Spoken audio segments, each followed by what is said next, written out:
Assalamualaikum warahmatullahi wabarakatuh.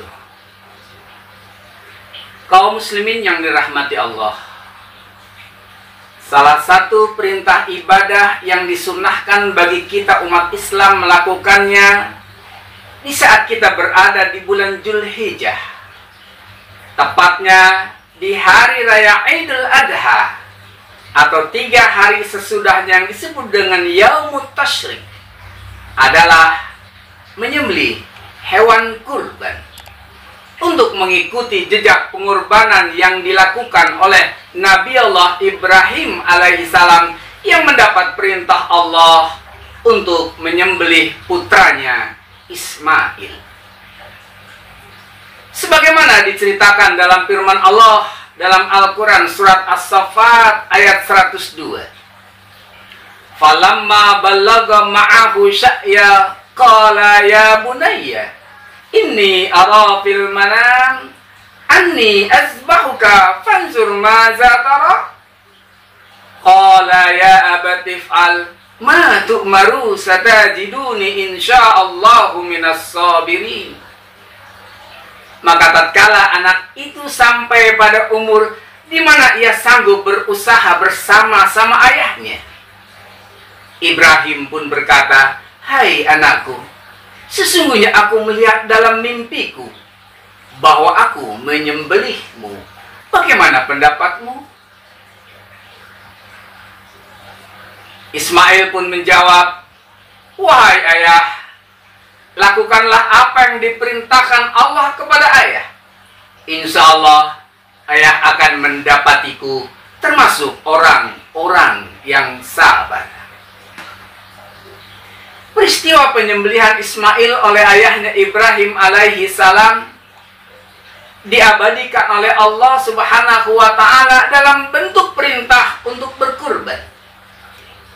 Sebagaimana firman Allah dalam Al-Quran surat Al-Kautsar ayat 1-3, Inna a'tainakal kautsar fasholli li rabbika wanhar inna syani'aka huwal abtar. Sesungguhnya kami telah memberikan kepadamu kenikmatan yang banyak, maka dirikanlah sholat karena Tuhanmu dan berkorbanlah. Sesungguhnya orang-orang yang membenci kamu, dialah yang terputus. Kaum muslimin yang dirahmati Allah, pengorbanan yang dilakukan oleh Nabi Allah Ibrahim alaihissalam dan putranya Ismail sebagai bentuk ketaatan yang sangat tinggi yang tiada ada tara bandingannya sepanjang sejarah perjalanan hidup manusia hingga saat ini. Menyembelih hewan kurban yang kita lakukan, baik berupa seekor domba, sapi, kerbau, ataupun seekor onta, sangatlah kecil dan tidak berartinya pengorbanan yang kita berikan dibandingkan dengan pengorbanan yang dilakukan oleh Nabi Allah Ibrahim dan keluarganya. Karena itu, menurut hemat Nabi dalam hadis yang diriwayatkan oleh Imam Ahmad dan Ibnu Majah, beliau bersabda, "Man kana lahu sa'atun falam yudahi fala yaqrabanna musallana." Barang siapa yang telah memiliki keleluasaan rizki dan dia tidak mau berkorban, maka janganlah sekali-kali mendekati tempat sholat kami.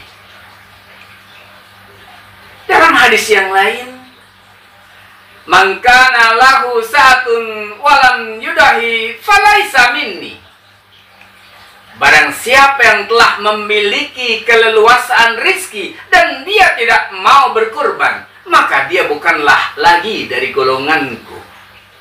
Dan dalam hadis yang lain, "Man kana lahu sa'atun walam yudahi falyamut in kana yahudiyan wa in kana nasraniyan."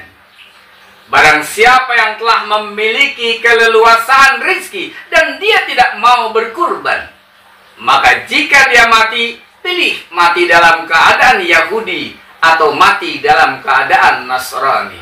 Nauzubillahi min zalik. Kaum muslimin yang dirahmati Allah, jika di hari raya Idul Adha atau 3 hari setelahnya yang disebut sebagai Yaumut Tasyrik, kita menyaksikan penyembelihan hewan-hewan kurban, yang terbayang oleh kita bukanlah darah dan daging dari hewan kurban itu, melainkan ketaatan dan keikhlasan yang melatar belakangi seseorang dalam menyembelih hewan kurban tersebut. Sebagaimana Allah firmankan dalam Al-Quran surat Al-Hajj ayat 37, la yanalallaha luhumuha wala dima'uha walakin yanaluhu taqwa minkum. Bukanlah darah dan daging dari hewan korban itu yang sampai ke hadirat Allah Subhanahu wa ta'ala, melainkan ketakwaanmu lah yang akan sampai ke hadiratnya. Takwa inilah yang menjadi muara dari setiap ibadah yang dilakukan oleh setiap hamba Allah. Karena takwa inilah yang dijadikan barometer penilaian Allah terhadap hamba-hambanya. Dalam arti, semakin tinggi tingkat ketakwaan seseorang, semakin mulia pula kedudukannya di sisi Allah Subhanahu wa ta'ala. Firman Allah dalam Al-Quran surat Al-Hujurat ayat 13, inna akramakum indallahi atqakum. Sesungguhnya manusia yang paling dimuliakan Allah adalah mereka orang-orang yang bertakwa. Mudah-mudahan Allah terima ibadah kurban kita, dan Allah jadikan kita sebagai hamba-hambanya yang bertakwa. Wabillahi taufiq wal hidayah. Wassalamualaikum warahmatullahi wabarakatuh.